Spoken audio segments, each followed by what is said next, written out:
Hello guys, I'm Mommy Cheryl ng Kusina ni Cheryl and please subscribe for more videos. Thank you. Hello, welcome po muli sa aking mini vlog. At ngayong araw ay gagawa nga tayo ng ating maruya. At talaga namang namana na sa akin ng aking anak sa pag-vlog. Gawa tayo ng badoyat. Or yung ating maruya. Maruya. Gagamit tayo dito ng ating strainer. Tapos, ito aking banana. Saging na saba. Tapos, meron pa aking Arena. Start na tayo. Tapos, may tubig na tayo. Tubig. Saan yung tubig? Ado po,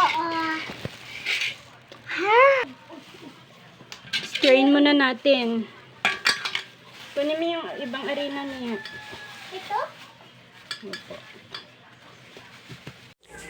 At inilagay ko na nga rin yung mga ibang ingredients natin tulad nitong ating asukal at naglagay na rin ako dito ng konting asin pampalasa.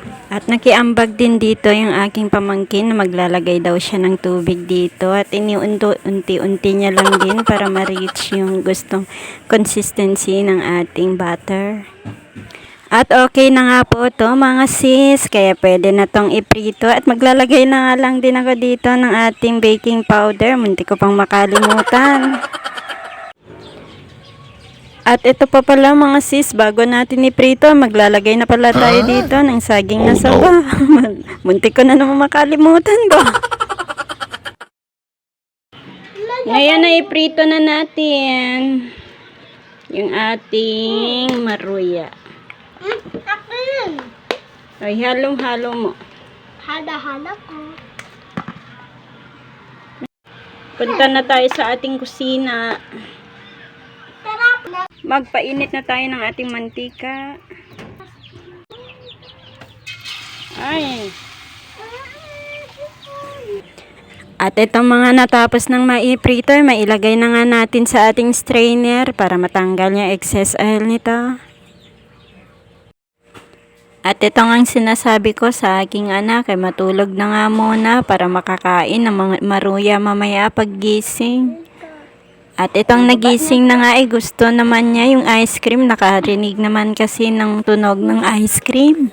At ito na nga, napabigyan ko na nga rin siya ng gusto niya. 3 nga yung binili ko kasi para sa nanay ko yung isa.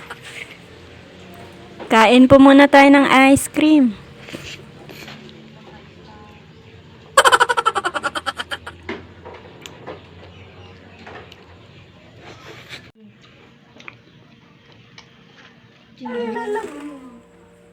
At pagkatapos nga kaming kumain ng ice cream, at ito na naman daw maruya ang kakainin namin.